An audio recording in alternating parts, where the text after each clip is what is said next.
Good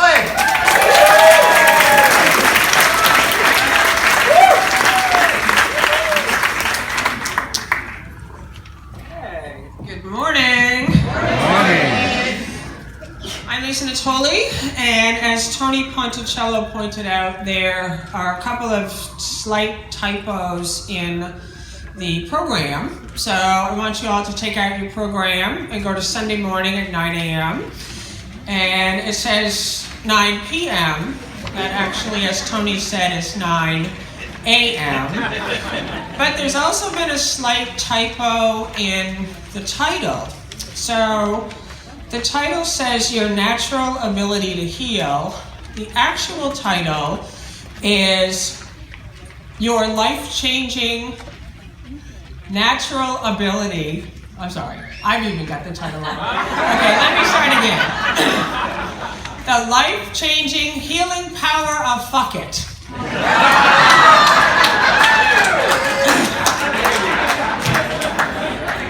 The life-changing healing power of fuck it. And I'm so excited that I got 9 a.m. on Sunday morning. We didn't have a chance to pick our times, but it feels like a church service, right? Now, this is going to be anything but church. And I went through a series of healing difficulties. I was sick for a very long time, for a period of almost 6 years, starting in 2013. And I have been with A Course in Miracles since 1992, so I know what it says. I know on an intellectual level what it says. And I know it says that at no single instant does the body exist at all. And I also know that it says that the body is in no need of healing, that all healing is in the mind. But when you're sick, that all goes out the window, right? And so I have been dedicated to the topic of healing for even before then. And I was asking Jesus to really show me how is healing accomplished, like really.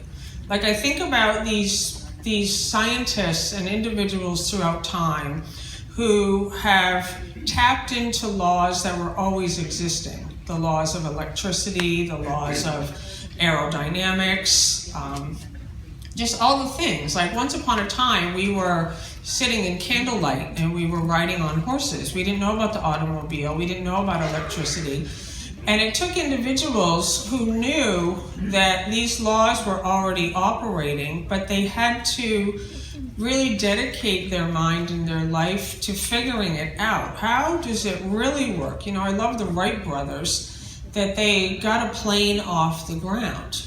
And the first time they got that plane off the ground, it was only for a few seconds, but it was accomplished in that few seconds. So for anyone who's ever had an experience of the peace that passes all understanding, that was you getting that plane off the ground for a few seconds. So that plane flying is right there, right now, available to all of you. And so what I did was I tried healing the body. I spent over $20,000 trying to heal the body, even though I knew that's not it. Like, I just wanted those symptoms to go away. I was going blind, I couldn't talk, I was vomiting, I was in pain. There was so much that was going on, and I really could see, okay, I'm limiting the symptoms a little, but it's not making it go away. So then I was dedicated to healing the mind to heal the body. So the ego is very sneaky, right? So I'm like, all right, I'm not healing the body. I'm not going to try to do it on that level, but I was.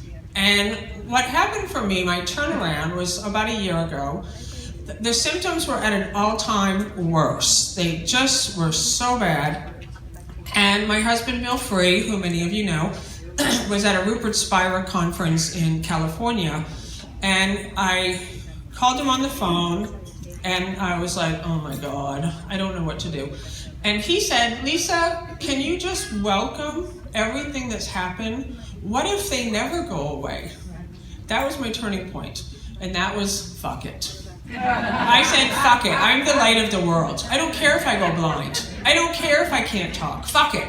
Fuck it. I am a child of God, and the joy that I am is not affected, right? Fuck it. And I want to invite all of you to join me in this space, because this is why healing doesn't take any time, and this is why there is no order of difficulty in miracles. And on that day, I chose life. I said, I am here only for the salvation of the world. I don't care what this body does. This body is not what I am. And Jesus is calling us, his healers and his miracle workers, to step in and say yes. Yes to life. Yes to love. Yes to joy. And to begin extending it. If you look at the Course in Miracles, it's like you can take as long as you want to go through the transformation. Or you can choose today to make this shift. Tony, in our presenter meeting, said that his goal, intention of this conference was to turn up the notch on healing. What was it exactly? Just kick it up a notch. That's what he said. He says, this conference, he's talked to all of us, the presenters, and he said, let's kick it up a notch in this community. So are you guys all with me with this?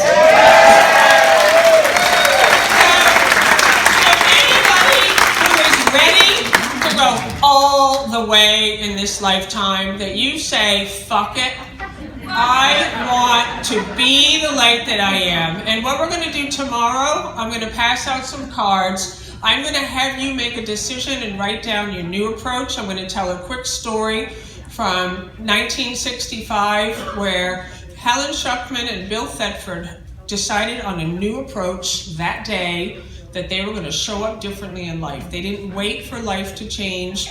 They were going to be the change they were waiting for. We're going to do that. You're going to walk away with that. And you're going to also look at where you're hiding. Where are you saying yes when you want to say no? Where are you compromising? Like, where are you just trying to control your experience to limit the effects? So I'm so grateful you're all here, and I love you. Thank you.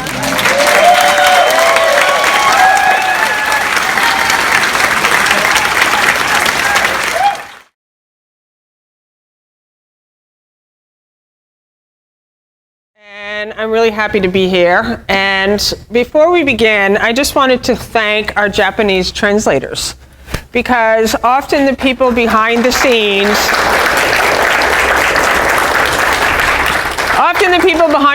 don't get acknowledged, and they're the ones who are really helping. They're the ones that are really extending the light. So Yuko to Kelly, come out.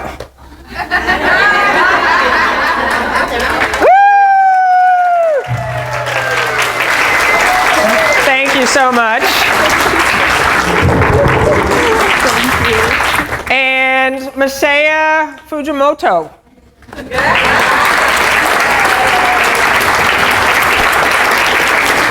Thank you so much. And when I walked into the room and I saw the two of them standing there, I felt such joy that there are behind the scenes. And often we think that you have to do some big thing. You have to be out in front of people, and you have to be visible, and think about what they're doing.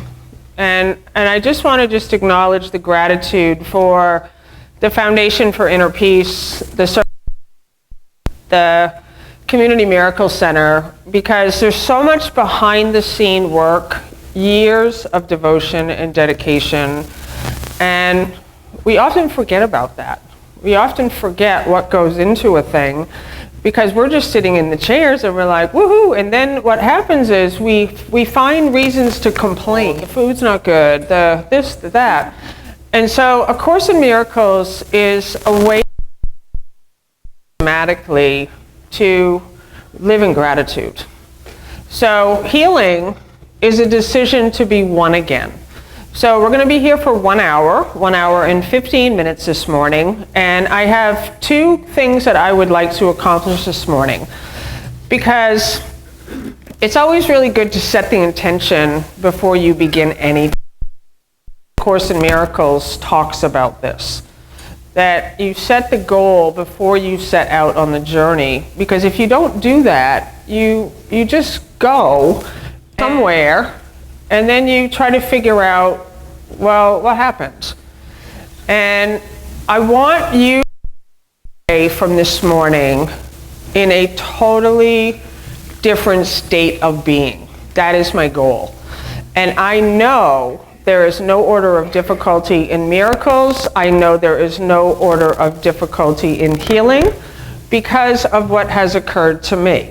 Now, I'm not going to spend this morning talking about my story. I'll talk about it briefly.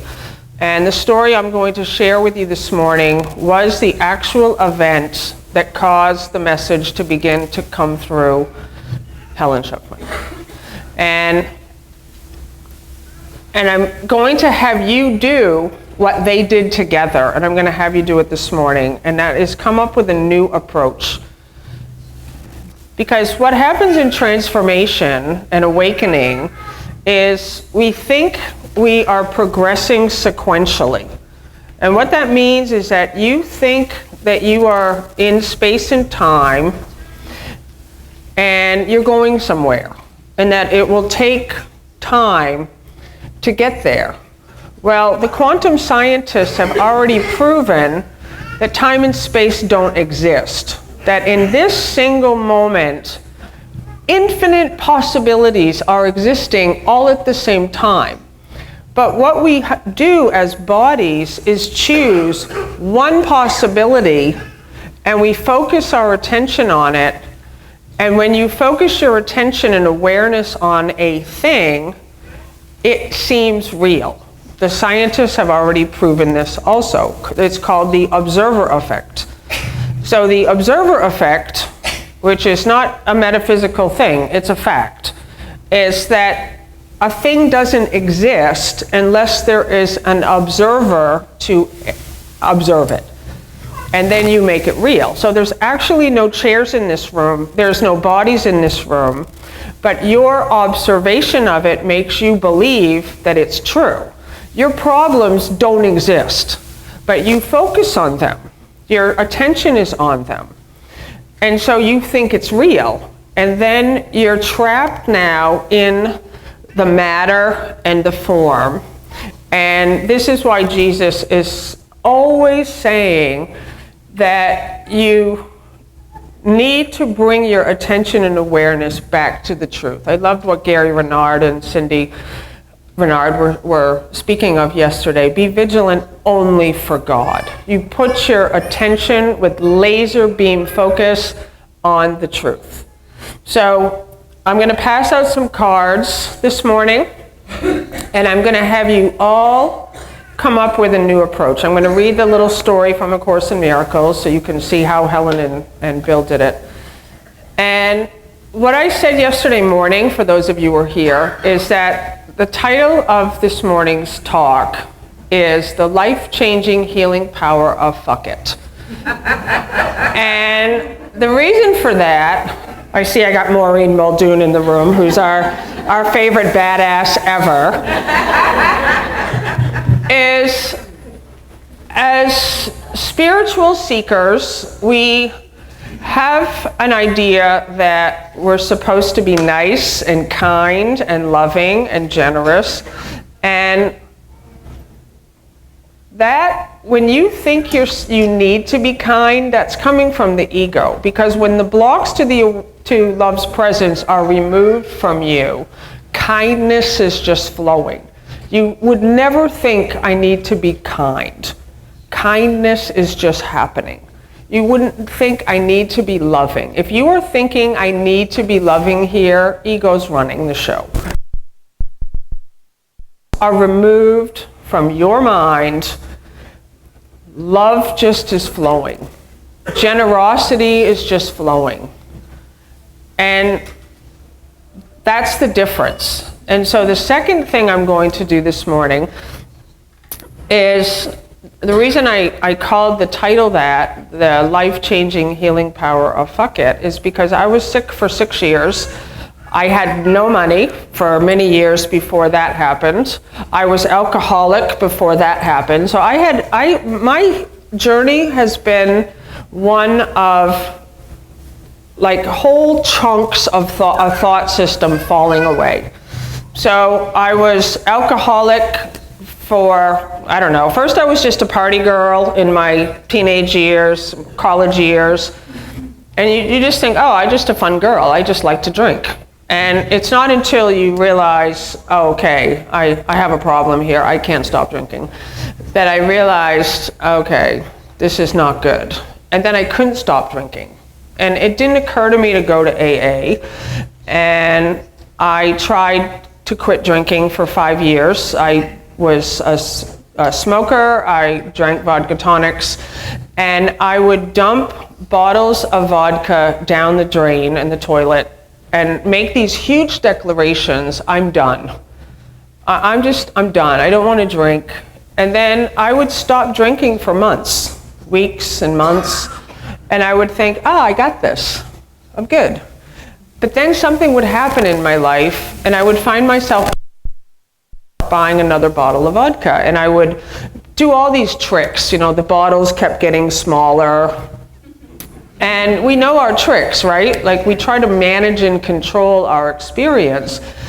And finally, after 5 years of dumping bottles of vodka down the drain, I didn't say fuck it at the time, but I look back and I realized that was my attitude back then. Fuck it. I guess I'm just going to be an alcoholic. I'm going to grow old as a drunk and a smoker. Oh well. And alcoholism and the desire to drink fell away shortly after that. It's in the surrender where you relax into your beingness and you're no longer trying to manage the sickness, the problem, the addiction. You take your attention off it. It can't exist. It falls away. And so there was that. And then I had, over the years, I've had A Course in Miracles since 1992. A lot of things just started falling away. Depression just started floating away like a cloud. So I would have moments where I would still land in that place, but not much. And so I know some people have very dramatic, instantaneous awakenings, and mine was much more gradual. It was like chunks started to fall away. And then there was the money piece. Like I started to just be really happy most of the time. And most of the time is not awake. I didn't know that then, but I know that now. And I kept trying to get to, closer to the truth. That's sequential time. I'm going somewhere. What I didn't realize was that joy was there all the time. Right where you're sitting right now is all the love and all the joy and all the peace. And our job is to simply welcome it and allow it. And so the money piece, I had no money. I literally didn't have a penny for a long time. I would go through pockets and looking for coins, and I knew there was no coins in my pockets because I'd been through them already 10 times. But I kept thinking, maybe there's a miracle. Maybe it'll just manifest and there'll be a dollar bill or a $10 bill in one of my jean pockets. And I would have to ask for rides places because I didn't have money to put gas in my car. And what I was saying was, it's okay, God will provide. I'm not a body, there is no world, I'm good. This is where the ego hides. The ego hides in spiritual concepts. And this is the second thing I want to do this morning is I want you to see where you are using spiritual concepts to avoid looking at the fear that's underneath. So I finally made a decision to look at the block. I somehow knew in my mind that A Course in Miracles was absolutely true, that everything that I thought I saw was coming from me. This marker doesn't work so well, but we're going to make it work. Okay. And joyfully, right? No problems. And what I knew was that, okay, I have no money, and I'm not gonna keep avoiding this place.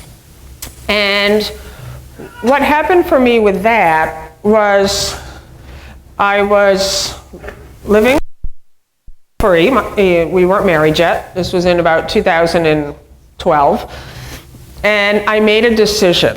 So for me, this is really one of the most important things, maybe the number one thing in your shift into a new state of being and a new state of mind. A decision. I made a decision, fuck it. I'm done with poverty. I'm done with limitation. I'm done with my stories. I'm sick of my bullshit. I'm done. And I was working as a Zumba instructor at the time, which is a dance instructor. I was putting a little donation box out in the room in a church where I was renting the space, and I would get about $5 to sometimes $25 in the box for the classes.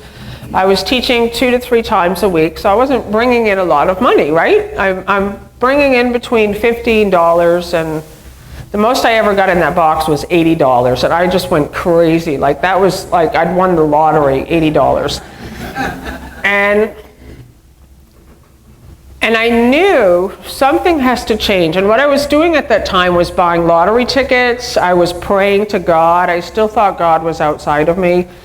I was talking to Jesus, what am I doing wrong? And that's what we all do as spiritual seekers, right? We're living off our center, trying to get back to our center, not realizing the center is there already.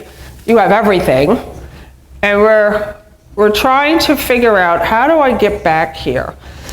And again, the whole fuck it thing it's like I did all of these things, but to actually call it the healing power of fuck it didn't come to me until I started looking back and saw every time a transformation occurred in me, it was with that attitude. And I decided that I was going to, it was like a game of make pretend, but that I was going to live as somebody who had everything. And I just said, I don't care what the bank account looks like. I don't care what the form looks like. If A Course in Miracles is telling me all healing is of the mind, and that it says the effect is later. Like, the body is not real at all. But if we're going to use a training space for all of us, the scientists have already shown that the energy field changes first and then the body changes later. The effect changes a little bit, but it's a little bit delayed. We can all get on board with that, yes? So it's already proven scientifically. So, a lot of different healers talk about chakras and the energy field. And so you've got a block in your mind. You think you're sick and separate and limited and powerless and frail and separate. So we're healing the separation and those blocks. You're not sick and weak and limited and powerless. You are powerful beyond belief because of your holiness. That you came in here with a light. It is the only thing you came in with. And how did Jesus heal? He healed with this light, with the power and the presence of God. And he made a decision to become identified with this light. And this light is what A Course in Miracles calls Christ. This is what you are. You are Christ. You are the love of God. Christ is our shared identity. It is what we are, and it is the journey. And it is a journey without distance to a goal that's already been accomplished. So in I think it's a clarification of terms in A Course in Miracles. There's a section called Jesus Christ. It's one of my favorite sections. And it says, Jesus was a man who saw the face of Christ in all his brothers and remembered God. So, and it said, in his complete identification with Christ, he became what all of you must become.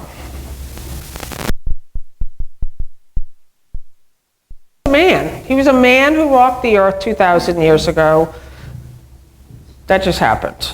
So he was a man who saw the face of Christ in all his brothers.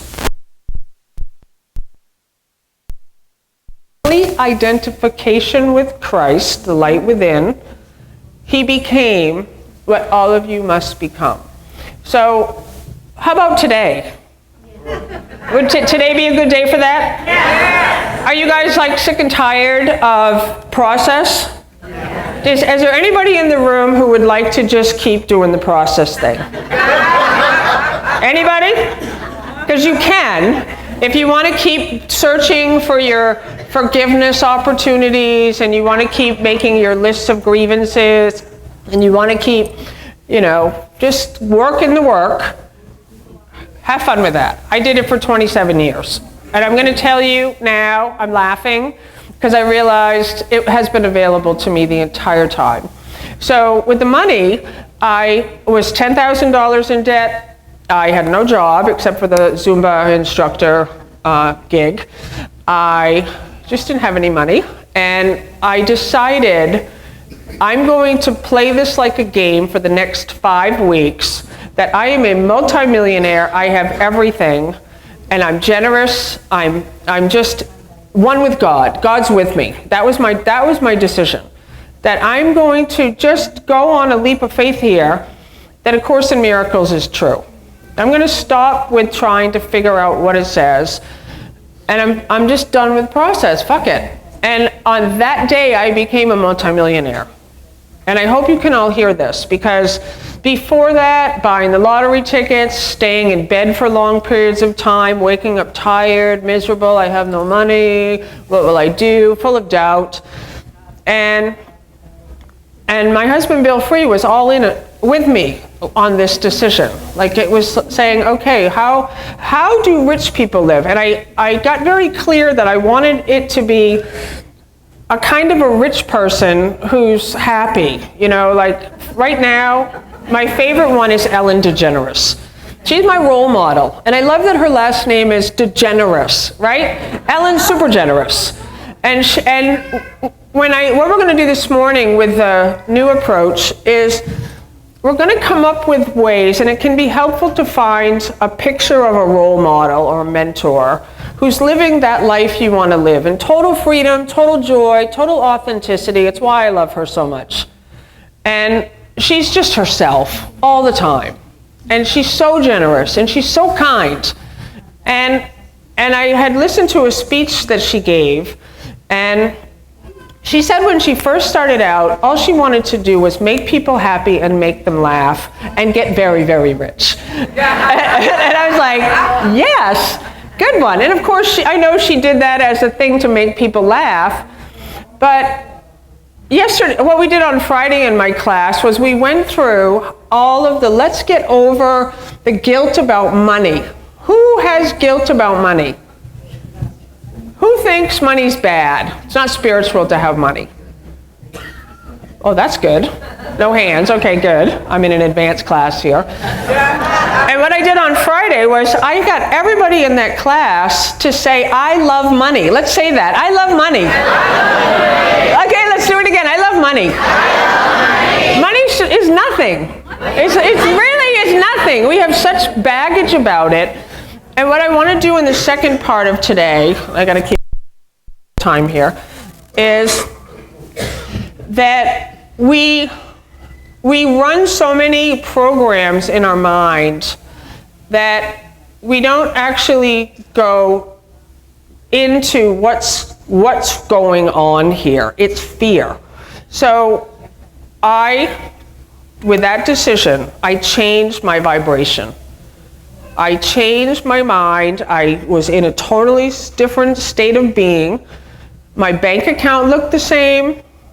Everything looked the same. The form looked the same. I was different. Can everybody hear what I'm saying? I was different, and I started showing up differently. So instead of waiting for money to show up, I started listening to the voice within of what do I do next? And the 40-day program was born out of that decision. I got this idea that I was going to do, and I was going to do a little practice every day, and I felt really scared. See, does not want you to be vibrantly alive. It doesn't. It doesn't want you to follow hard. It doesn't want you to. It wants you to stay stuck. You have to say, fuck it. I'm going. I was terrified to put a camera on me. I didn't do this kind of thing standing on a stage. This is way out of my comfort zone, right? But I said, fuck it. And I didn't say, I'm not normally a swear, I just want to say that. And I don't say fuck it, and I don't use it as quite as much as I'm using it this morning. And I don't say it to people. Like, this is what I was expressing. It's just an attitude. It's a boldness, right? It's a badass kind of a state of mind of like, I don't care if I don't have any money. I don't care if the body is sick. I don't care if I have cancer. I don't care if like everybody's telling me I'm stupid. Fuck it. I'm going to be the light of the world. That was the attitude. It was just because you're going to find a way when you're working with others, and what I mean by that is when you're carrying your light into the world, how to do it with courtesy and kindness.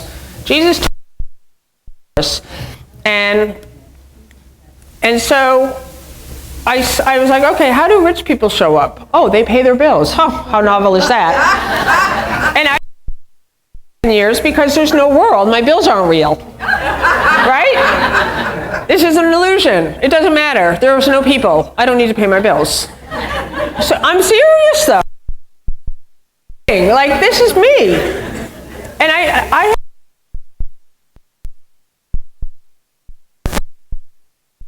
thought, okay, they don't have credit card debt. Oh, $1 credit card debt. And I was a miracle. How many of you have done that? Like, you're just praying for well, I found out where all my credit card companies were, and I called them all, and I didn't have any money. But I said, here I am, so sorry, I've been off the map. But they were great. You know, these are just people who are like trying to make a life for themselves also, those customer service people. They're not assholes, they're just trying to make a living. You know, they're... And so I said, I don't have a job, but here I am. I don't know how I'm going to pay these bills. Here's my new mailing address. Here I am. And I started living in a new way. I was living as a different person. And I got debt in 9 months. And then the 40-day program was born, and that was to be free. That doesn't make any sense. Our accountant was like, how are you going to make money? I don't know, but it's coming to me very clearly. I want this to. My husband, Bill Free, and I had the idea to start a Teachers of God Foundation to support, inspire, and encourage individuals. And that required $2,000 for the IRS to get the paperwork done. We didn't have it. And it was like, well, we're not going to wait for the $2,000 to come in. We're living like rich people. Rich people fill out the paperwork and get it ready. And then the money came in. And so it was like, you're stepping into the laws of God. You are no longer living by the laws of the world. And so it's a decision. And then I started getting sick. So then after that, they called it an incurable autoimmune disease. I couldn't talk. I started going blind, just vomiting, just pain. And the body, even though I knew it said the body's not real. I spent $20,000 on different alternative therapies. And then I thought, okay, that's not. What I want to show you this morning is I want you to see where the ego's hiding. Like, what do you need to look at? So I went on this gluten-free diet and no sugar and no flour because I was trying to reduce the symptoms. I just thought, if I can just have a little bit of a better experience here in time and space, that would just be better. What I couldn't see at the time was that I was trying to maintain a body identity. The whole journey that Jesus is trying to get all of us to come to, and it is a path that requires trust. That's why it's the first characteristic of a teacher of God. It's why it's the foundation of every other characteristic of God, because you're going to need it. Because when I realized, fuck it, live or die, I belong to God.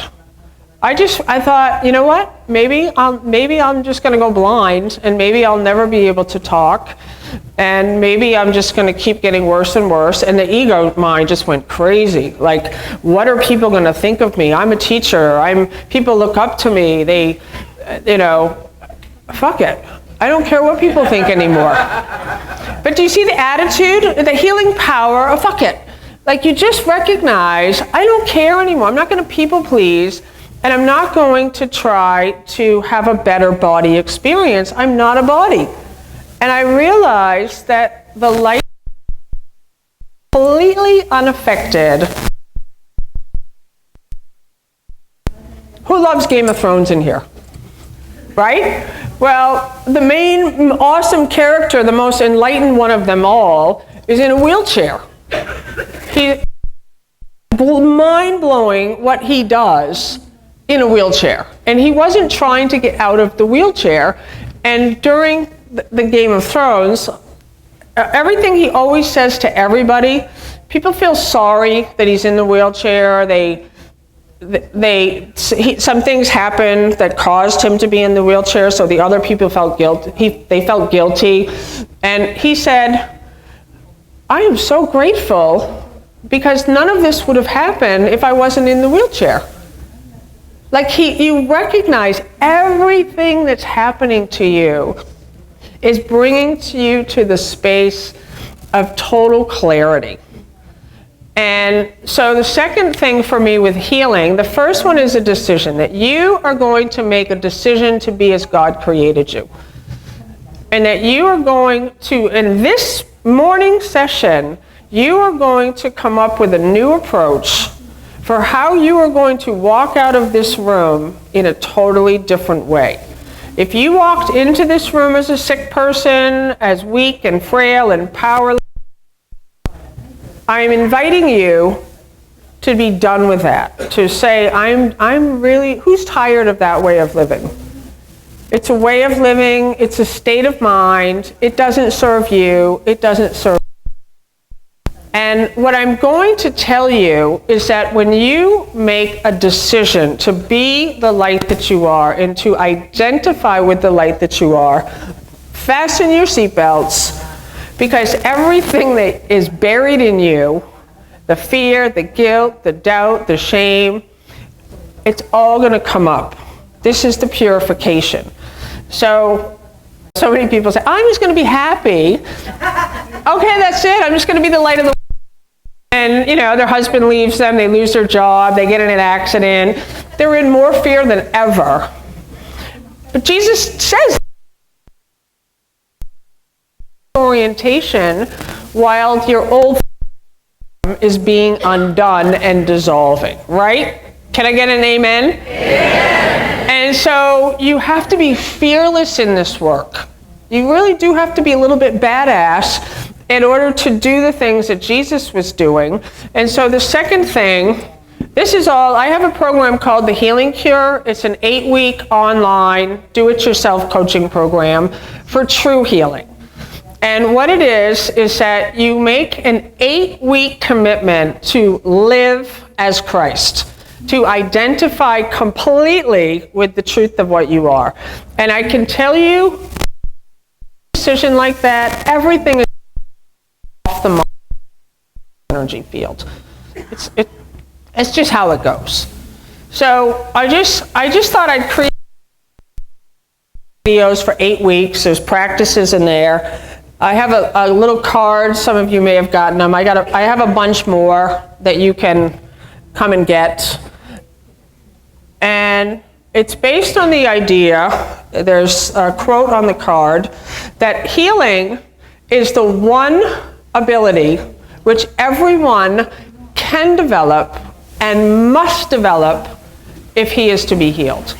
Healing is an ability. It's not mysterious. It's not magical. It's not even a miracle. Healing is the one ability. It's an ability. You have the ability to change your mind, right? Do you have the ability to direct your thinking? Do you have the ability to fear? Do you have the ability to choose appreciation over attack? Do you have the ability to send kindness instead of judging? All the abilities. Simple. Kindergarten kids could learn this kind of thing. You know, and so I invite people to step in and practice. That's what happened for me with those 5 weeks around the money. I played it like a happy game, little happy kid plays. I said, I have everything, and you have everything. I want you to know you have everything. Do you have joy? Yes. Do you have love? Yes. Do you have peace? Yes. Do you have kindness? Yes. Do you have grace? Yes. Do you have light? Yes. You have everything. So time to start being the givers of the gifts that we have received from God, and to say, whoa, I have everything. Like, I love the Bible. I didn't grow up with the Bible, and I didn't get to it till I was 33 years of age. And I love the metaphysics of the Bible. I look at the New Testament of how Jesus healed, how he blessed and multiplied, how he did the things he did. I'm not telling you how many times he looks up and he thanks God. Thank you, Father. He's looking away from the appearance. He's focusing all of his attention and awareness on the truth. And he was a master at the command. Get up. Go there. Stop that. He never said, well, let's look at that. Right? He said, pick up your bed and walk. Lazarus, arise.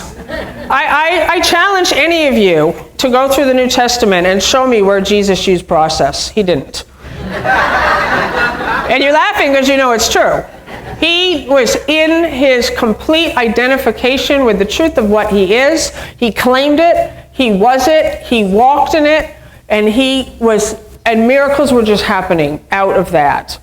And when he talked to people, I just love him as a teacher so much. Because sometimes it looks like he's a really bad listener, because people will say stuff to him, and he's on a totally different channel. So, they're like, well, should we stone this lady or not? And he gets down in the sand and starts drawing. He's just doodling in the sand. And, in the human condition, it was like, hey, I just asked you a question. Answer me. And he's just like, la, la, la. And then in his presence, in that stillness, which is required of all of you to keep coming back into your center, he who has never judged, you cast the first stone, and he walks away. And they all walk away. So this is where I love the story of the prodigal son.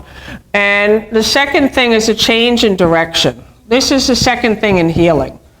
So for those of you who know me, I love making little drawings and diagrams. So in the Healing Cure, I talk about, here's your center, your circle, you have everything. The prodigal son story is where the son of a very rich man decides he can do it better by himself, and he wanders away into darkness. And he squanders away his inheritance. This is what we've done in time and space. And once you've disconnected from the truth of what you are, you forget where you came from, and you think you're alone, so you keep wandering further and further away into darkness. So when you're sick, you really feel like, I got this. There's so many stories of people that have been healed. I can figure this out. So you keep circling around outside of your center, looking for a solution. And here we've got everyone's outside of their center. So this guy's wandered away, this guy's over here. Billions of people on the planet. This is why private worlds do differ. And once you've wandered away from your true self, capital S self, the identification is now as a body. So in the Healing Cure, I always ask you, what's your point of viewing? What's your location? Where are you? So are you identified as a body with a story in sequential time? I'm sick, I have no money, I'm this, I'm that, I'm tired. And from here, nothing can happen. Nothing. And all the while, you got to stop. Jesus says it. He says stop. Stop everything you're doing and turn around. This is the prodigal son story. Turn around. Come on home. Come back to the center and the truth of what you are. And then the third thing in the Healing Cure, it's inspired from A Course in Miracles, is holiness. So a decision, a change in direction, and holiness. So I encourage everyone, and you don't have to take it, of course. I'm giving you a nice broad overview where you can do it without. You are going to now live those holiness lessons in A Course in Miracles of my holiness envelops everything I see. So instead of anything else you've been doing, instead of judging, instead of attacking, instead of shame, instead of blame, instead of guilt, it's going to be your automatic response in every situation. I bless you. You're silent. I'm blessing everything. I bless this pen. I bless everything. And you're living now in that complete identification. So I want to pass out these cards. We have a half an hour. So there's plenty of paper here. You could even take 3 if you want.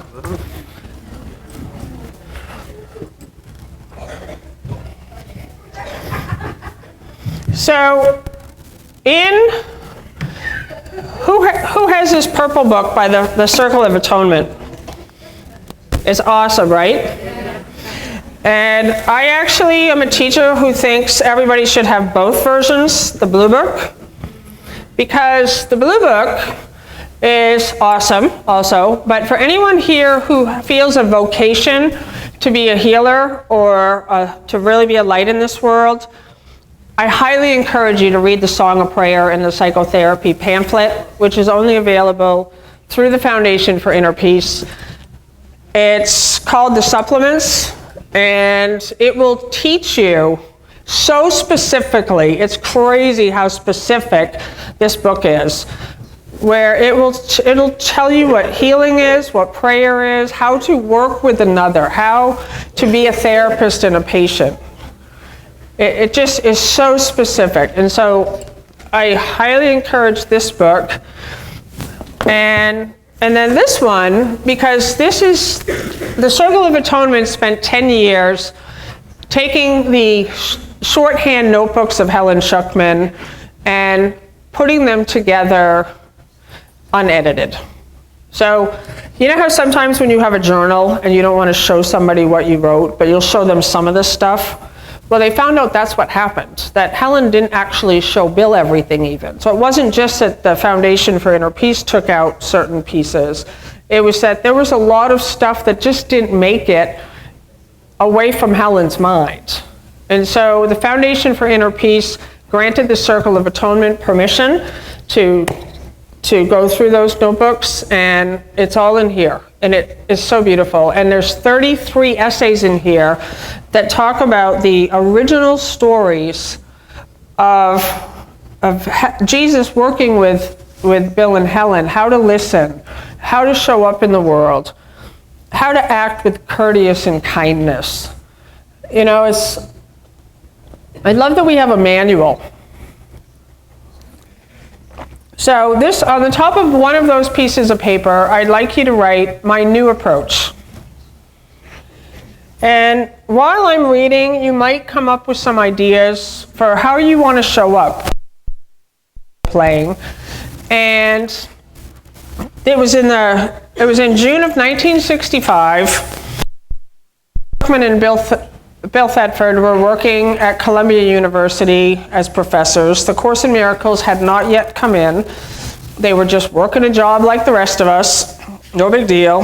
And they had these weekly research meetings, which everybody was fighting. You know how it is in business. Waste of time, lots of fighting. And Bill is walking into the meeting with Helen. He looks very flustered. He looks very nervous. Helen knows he has something important to say, and he stops her outside of the meeting. He took a deep breath. This is in Helen Schuckman's words. Finally, he took a deep breath, grew slightly, delivered a speech. He told me later, because the words sounded trite and sentimental, even as he said them. Nor was he anticipating a particularly favorable response from me. Nevertheless, he was merely saying what he felt needed to be said. He had been thinking things over and had concluded we were using the wrong approach. Our attitudes had become so negative. How many of your attitudes have become so negative? Right? That's the human condition. My attitude became so negative, nothing new could happen. Our attitudes had become so negative that we could not work anything out. You cannot work anything out over here disconnected from your center. You just can't.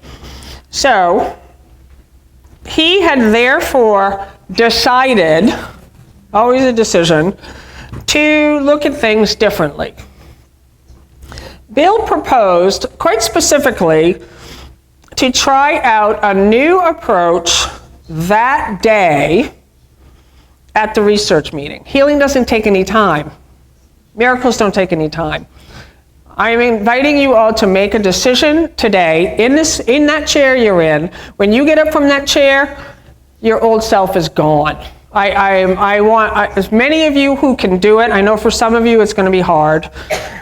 It's just that ego mind just wants to hold on to those grievances and the story. But if you want a different experience, you all paid good money to be here, right? You want to walk away totally transformed, right? So now is the time. Like, you can say the past is over, I let it go, I forgive it all. I don't need it. And what's going to happen is those little dredges in the threads are going to come back in. They will. Those are yours to just take on. Say, okay, yay. All that old thought system is leaving. And so Bill proposed quite specifically to try out. He wasn't just thinking, he's going to try it out. He's going to take it out onto the streets. He was going to take it out into the world. He was going to try out a new approach that day at the research meeting. He was not going to get angry and was determined to attack. He was going to look for a constructive side to what the people there said and did, and was not going to focus on mistakes and errors. Right? I'm going to be present. I'm going to listen. I'm going to be kind. I'm going to look people in the eyes when they talk. I'm going to just be right there. This is my new approach. My new approach is I'm here to make people happy. I'm here to make people laugh. I'm here to remember the. And my new approach is very specific. When I talk to people, I look them in the eye. If you've had any conversation with me, no, I am right with you. The world doesn't exist when I'm with you. That's my new approach. Great listener. My new approach is to be totally generous. My new approach is to. So I came up with like all of these things, and I used to always point out people. That was my thing. Like, oh, that. I'm not going to do that anymore. I don't do that anymore. Somebody says something, I'm an admirer. That's my new approach. I'm going to be. If I post anything on Facebook, it's just going to be the truth. It's going to be joy. That's my new approach. I made it up. All right? It didn't just happen. I didn't go through sequential time. I was like, oh, that would be a funner way to go through life, right? And so he was going to cooperate rather than compete. It was time to take a... Is it time? It's time to take a new direction. The way you've been going is not ever going to work. Try out as many different ways you would like to try until you finally come to the place. For many of us, it's that bottom. It's just like, oh my God, I can't do this. And that's usually the turning point for most people, but you don't have to wait to get to a bottom. You can do it today. So he said it was time to take a new direction. We had obviously been headed the wrong way. Remember? It's like you're heading over away from your center. That's the wrong way. It was a long speech for Bill, and he spoke with unaccustomed emphasis as he delivered it. When it was over, he waited for my response in obvious discomfort. Whatever reaction he may have expected, it was not the one he got. I jumped up, told Bill with genuine conviction that he was right, and I said I would try the new approach with him. And then it goes on. This is cameo number 26 for anybody who wants to read the whole thing. And it said, at the factual level, so they walked into the meeting living the new approach. They were different people walking into that meeting. At the factual level, the whole climate of the department gradually changed. This is so important for us all to remember, because we think there should just be a windfall of money that just lands in my bank account by tomorrow morning. Or, oh, I've changed my mind, so the tumor's just going to disappear, because we've heard these stories. You just see spontaneous. But we all look to her story. What happened then? For the tumors just on the spot, no more cancer. Happened for most people. So stop looking to other people for your experience. My experience was that it's been very gradual. I've started to notice that there's just not symptoms there. Little irritation with my eye. It doesn't matter. It just doesn't matter to me anymore because of this work. Because I've often thought, how many lifetimes, I wonder, have we done this? That we've come to this point of decision to be the truth of what we are, and then we wander off again. And I say, fuck it. In this lifetime, I'm going all the way, whatever that looks like. I want to know my brother as myself. When I see you, I see me. I see God. That's it. And what it says in here is that everything started shifting with that decision. And in that decision, Jesus says later, it was that story and that coming together of the two of them to say, there must be a better way, I join you in it, that the message started coming through Helen Schuckman. So what I invite you to do, we can't do it here because there's just not enough time, but before you go to bed tonight, I invite you to write out your new approach. How are you going to show up?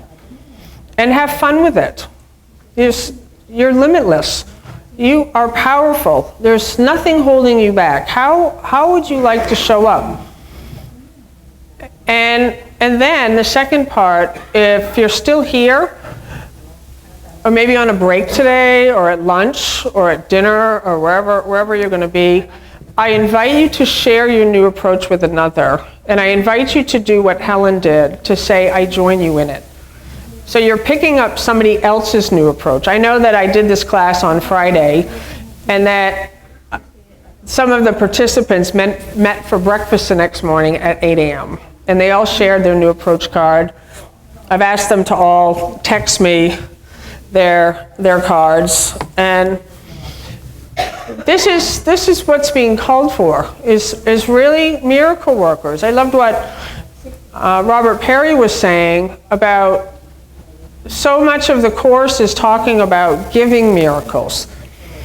So often as spiritual seekers, we think, oh, I just stay in my own mind happy. That's how healing is accomplished. Healing is already accomplished. There's work to do.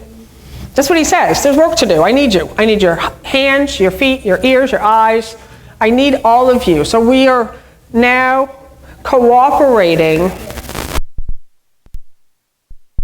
as one and allowing the love and the peace and the joy to come through. And if any of you have heard me teach, you know that I am certain that it's the end of self-help in this world. The self-help books start to leave the shelves. And we're going to see the end of personal development also, because the person's not real. What are you? You're trying to develop a better image,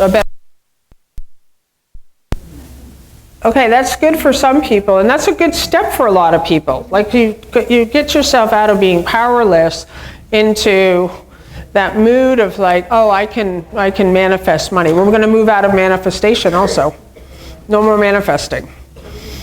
And we're moving into a space, there's a call for teachers right now, and it's been going on since time began, of individuals who would like to use their voice and their life only for the truth. Can I see a show of hands who that is? Can you stand up? You're standing. Thank you. That's awesome. And so you may sit, and you just answered the call. And the second thing that I would like for you to do on the second card is I want you to look at all the places where you are people-pleasing. Who's working a job they don't absolutely love? Show of hands. Who's working a job they don't love? Why? Money. If you really look closely at why you do the things you don't do, it's because of fear. Always. That's what healing is. We're looking deep below. Why do you say yes when you want to say no? Why, when your friends or your family want you to do something, why do you say yes?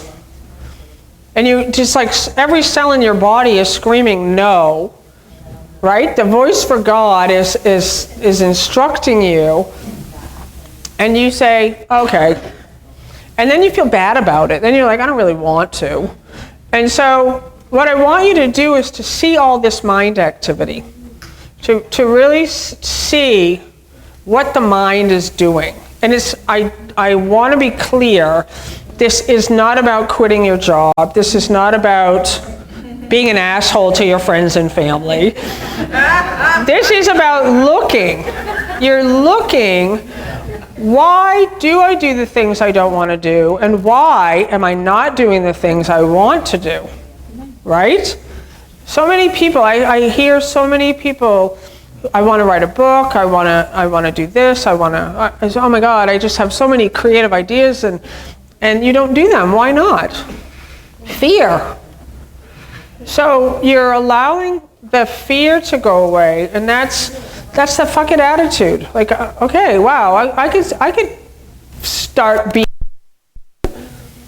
And Jesus said you must become like little children. So part of the thing is holding your world together, holding your image together, your personal self-identity.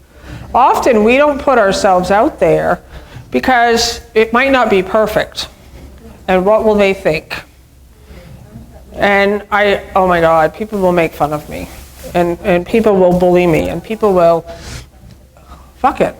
Like, finally, do little kids think like this? No. It's messy. Little kids are messy.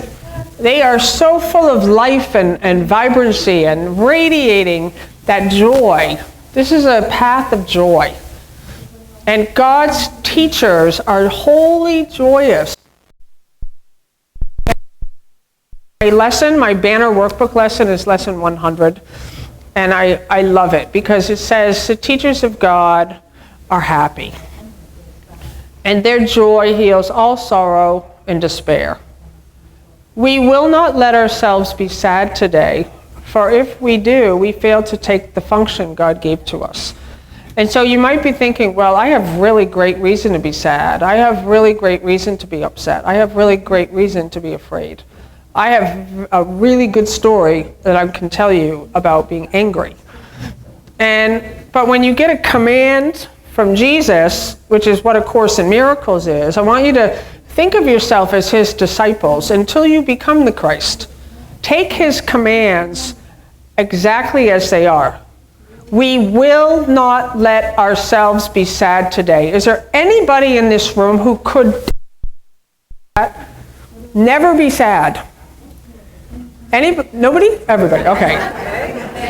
We will, so what you're doing is you're taking back your power. We will not let ourselves be sad today. I, the Christ, am remembering who I am. Is Christ sad? So if you're sad, you're identifying as a body, right? So then you can say, which identification? And what Jesus talks about in the cameo lessons, those 33 essays, he said that Helen and Bill both had different problems in identification. Helen had a problem in vacillation. Helen would come into great certainty and then in doubt, which was my problem. My problem in identification was vacillation. Bill's problem was with confidence. And Jesus, the commander that he is, have more confidence. That's it. I'm telling you guys, have more confidence. And she think, well, and he's like, no, just do it. Just have more confidence. So what I want you to do on that second sheet is to just not fixing anything on the form level. I cannot stress that enough. I want you to just look. I want you to look at where you're people pleasing. And the mind, the ego mind, so sneaky. So people, Jesus says, now you join my inability to tolerate yourself and in others. So I don't tolerate lack of love in myself anymore, and I don't tolerate it in others. I speak up for myself. People are late. I'm like, hey, you said you're going to be here at such time. Can you text me next time? Can you? That's just how I am. You know, it's just like, and it's done with kindness. And when for the physical, it was a decision. And rid of the gluten-free stuff. I can't suggest this to anybody because I don't know your location, your fear level. I'm always saying, you have to listen to your own inner guidance. I was willing to die. And I cannot suggest that. And my mom, bless her heart, she is like, Lisa, oh my God, you need to go to the doctors. There's with you. And I would get so many emails from people, what is wrong with you? They watch my videos and they're like, oh my God, they could see it. They could see I was sick, and I just said, you know what? And I wasn't telling anybody this. I can just manage the symptoms. I can just show up when I feel okay. And I said, you know what? I'm just going to show up and say, yep, I got this going on. I'm still the light of the world. And all those symptoms started to disappear. And so I really know that we're in a space where we're saying, maybe this really is a course in, like maybe it's true there is no world. And what I was saying yesterday is that there's been individuals in time and space who have known that there's possibilities like electricity, airplane, and Failure after failure after failure after failure after failure. I heard the light bulb, 1,000 up. Like you just say, okay, and so because my belief system was so fixed in that food made me sick, it took a long time when I would eat flour and sugar and gluten, and the symptoms would just get way worse. But I was like, that's just how this is going down now. I'm not a body. And so I wanted freedom. Live or die, I belong to God. So I want to bring up, is Chris Casanova in the room? I saw this beautiful being yesterday. He is a dear friend of mine. Come up, Chris. And he's going to lead us in a little bit of a, I don't know what to call it. It's a prayer. I saw him do it yesterday. There's such great value in your declaration and in the sound of your own voice claiming the truth. I encourage all of you to start sounding these lessons through your voice. Louise Hay talks about mirror work. Sound the lesson. I am the light of the world. Let it come out of your voice. Let it come in your vibration. See how that feels to you. Like just go through any lesson you want and let it resound as a vibration. How many can say, I am Christ right now? I am Christ. I am Christ. I am Christ. I am Christ. So this is Chris Casanova, and when I saw you do what you did yesterday, I was just blown away, and I knew I wanted you to come up here. He's going to invite you. The other mic. This one? Give him the portable mic. And Is it on? I love you. I love you too. Boy, I really enjoy her topic, the way she presents it, the joy, the experience that she shares is very genuine. So I love you too. Thank you. And Bill and the entire Teachers of God Foundation. It's been a blessing to serve the foundation. So I would like the entire audience to close your eyes.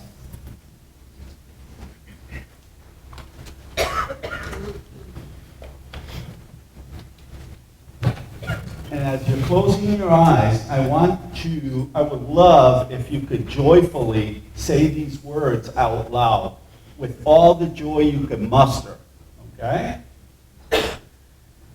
My holy joy shines bright and clear through me today. My holy joy shines bright and clear through me today. Today I choose to be in joy within. Today I choose to be in joy with Him. And I'm expecting happy things of you, God, to come to me. And I am happy things of you Through my Holy Spirit. through my Holy Spirit. I set the intention for them to come. And I realize my invitation is answered. And I realize my invitation is answered by the joyous and abundant thoughts thoughts to which have been sent by me. And I set in motion for only joyous things. Because I accept my holiness.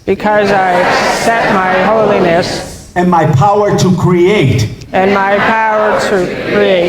Pain is now useless to me. And insanity has departed from me right now. And I accept my holiness instead. Father, my holiness and strength now comes from you.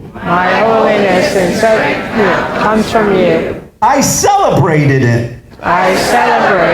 And I'm grateful that forgiveness that forgiveness has restored me has restored to me your sanity and truth. to your sanity and truth. I, your child, I, your child, am still as you created me. am still as you created me. My holiness is now me, My holiness is now me, and also you. and also you. And this is constant and unalterable. Is constant and unalterable.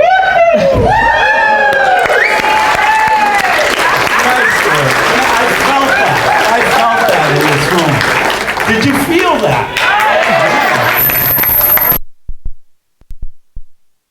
State of presence and mind. Auditorium right here.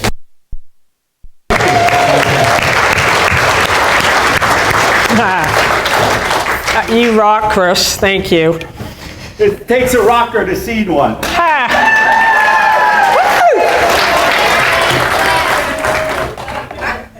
Okay, so that's it. I mean, when you atonement for yourself, which is your wholeness, your holiness, and you, I love that prayer so much because it really is our declaration that pain is over.